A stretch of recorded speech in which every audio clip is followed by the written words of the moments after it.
साथियों नमस्कार। CG job education में आप सभी का बहुत बहुत स्वागत है। सहायक शिक्षक के 5वें चरण के काउंसलिंग को लेकर प्रेस विज्ञप्ति जारी कर दिया गया है स्कूल शिक्षा विभाग की तरफ से, और इसमें आपका दस्तावेज सत्यापन की डेट भी आ गई है। जो कि दस्तावेज सत्यापन है विभाग द्वारा किया जाना है। दस्तावेज सत्यापन आपका 19 मार्च से 26 मार्च तक किया जाना है। आपको यहाँ स्क्रीन पर दिख रहा है। आवंटित जिलों में अभ्यर्थियों का दस्तावेज सत्यापन 19 मार्च से 23 मार्च तक किया जाना है। तो दस्तावेज सत्यापन अर्थात आपके रिजल्ट्स का वेरिफिकेशन होगा, चेक किया जाता है। तो कौन कौन से डॉक्यूमेंट आपको उस दौरान लगेगा, पूरे विस्तार से जानकारी दूंगा। साथ ही नए हैं चैनल से जुड़े, चैनल को सब्सक्राइब करें। सहायक शिक्षक के सत्यापन के लिए जरूरी दस्तावेज, जिसमें सबसे पहले यदि आप आरक्षित कैटेगरी के उम्मीदवार हैं तो आपको स्थायी जाति प्रमाण पत्र लगेगा। आप अपना जाति प्रमाण पत्र रेडी रखें, ठीक है। कई साथी बोलते हैं कि सर हमारे पास डिजिटल जाति प्रमाण पत्र नहीं है। कोई ज़रूरत नहीं। यदि आप पुराने समय के विद्यार्थी हैं, पुराने समय पढ़े हैं, तो आपका डिजिटल नहीं बल्कि जो बना है वो भी काम आएगा, ठीक है। स्थायी निवास, ये भी जो है जाति एवं निवास प्रमाण पत्र सबका लगता है, चाहे आप अनारक्षित कैटेगरी के ही उम्मीदवार क्यों ना हो, सभी को लगेगा। SC, ST, OBC और UR सबको जो है निवास लगता है। आरक्षित कैटेगरी को सिर्फ जाति प्रमाण पत्र की जरूरत होती है। आगे बात करूं मैं हाई स्कूल के सर्टिफिकेट की। देखिए, चूंकि आप सहायक शिक्षक पद के लिए दस्तावेज सत्यापन में जाने वाले हैं, आपसे हाई स्कूल के रिजल्ट मांगा जाएगा।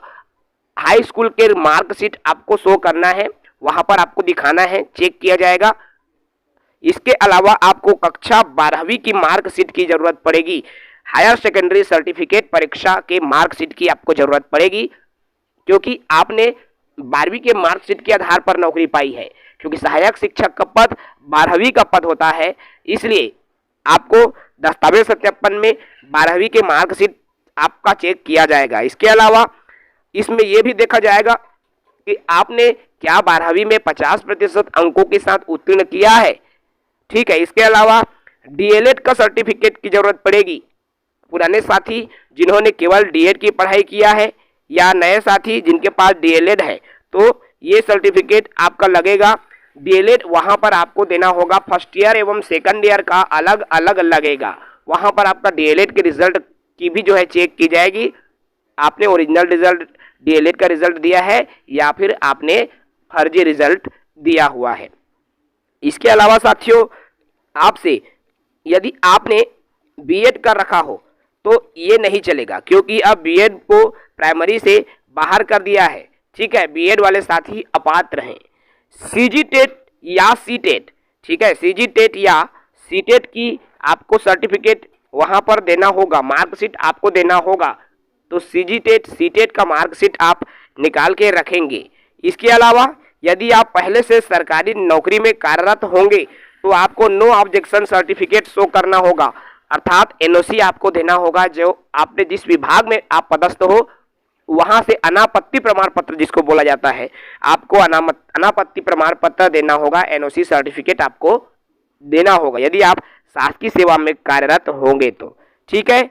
इसके अलावा यदि आप दिव्यांग हो तो आपको दिव्यांगता का प्रमाण पत्र भी वहां पर मेडिकल बोर्ड से बना हुआ रहता है। दिव्यांगता का जो मेडिकल प्रमाण पत्र आपको सबमिट करना होगा, आपको देना होगा। यदि आप दिव्यांगता के क्षेत्र में यदि आपकी नौकरी लगती है, दिव्यांगता के आरक्षण के आधार पर यदि आपकी नौकरी लगती है, तो आपको दिव्यांगता का प्रमाण पत्र देना होगा। ये दस्तावेज आपसे मांगा जाएगा।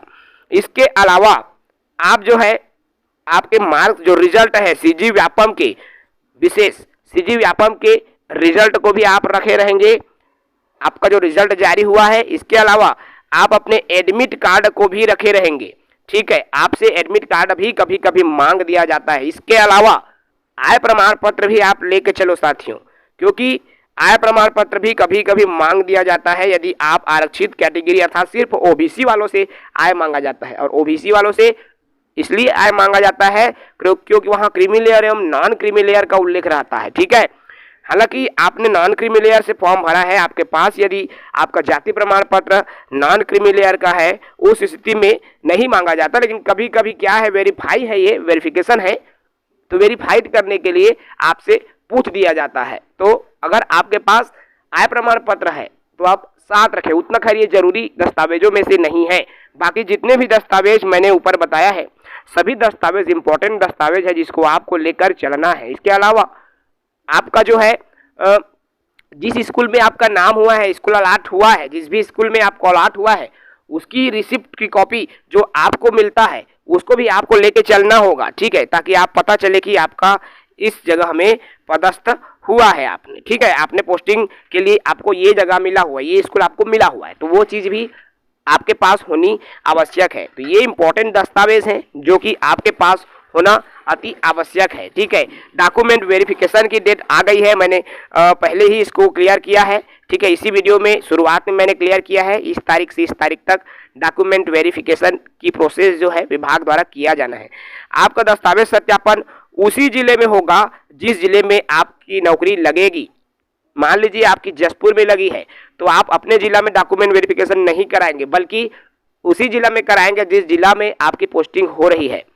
आप मान लीजिए जांजगीर जिला से हो, आपकी नौकरी जसपुर में लगी तो आपको जसपुर जाना पड़ेगा दस्तावेज सत्यापन के लिए। यदि आपकी नौकरी अंबिकापुर में लगती है तो आपको अंबिकापुर जाना पड़ेगा, और ये जिला के विभाग अर्थात डीईओ ऑफिस उनके द्वारा बनाए गए डॉक्यूमेंट वेरिफिकेशन सेंटर में ही आपका दस्तावेज सत्यापन किया जाएगा, ठीक है। आप कम से कम साथियों 2 से 3 सेट, सभी की जितने मैंने डॉक्यूमेंट बताया 2 से 3 सेट में आप लेकर चले, ठीक है। वहां पर 1 या 2 सेट मांगा जाता है, लेकिन आप 3 सेट रखें, क्योंकि आपका फोटोकॉपी वेस्ट नहीं जाएगा। क्योंकि आप सबसे पहले देखिए, आप जब ज्वाइनिंग लेने जाओगे सबसे पहले डीओ से वेरिफिकेशन का काम होगा, बीओ में आप ज्वाइनिंग लोगे, उसके बाद में आप जो है संकुल स्तर पर, आप अपने संस्था स्तर पर जाओगे, ठीक है। कभी कभी संकुल में सीआरसी में भी जाना पड़ सकता है। उसके बाद आपको संस्था स्तर पर, स्कूल स्तर पर फिर आप अपने हेड मास्टर जहां पर आपकी पोस्टिंग हुई है उस हेड मास्टर के पास भी जाकर आपको ज्वाइनिंग लेना होता है। इसलिए आप 3-4 कॉपी करवा के रखो ताकि आपका कहीं भी बार बार इधर उधर भटकने की जरूरत ना पड़े, ठीक है भाई। तो आई होप आपको ये वीडियो अच्छा लगा होगा। अगर अच्छा लगा है तो नए साथी चैनल से जुड़े, चैनल को सब्सक्राइब करें, और जितने भी पुराने साथी हैं हमारे वीडियो को लाइक जरूर करें। जय हिंद, वंदे मातरम।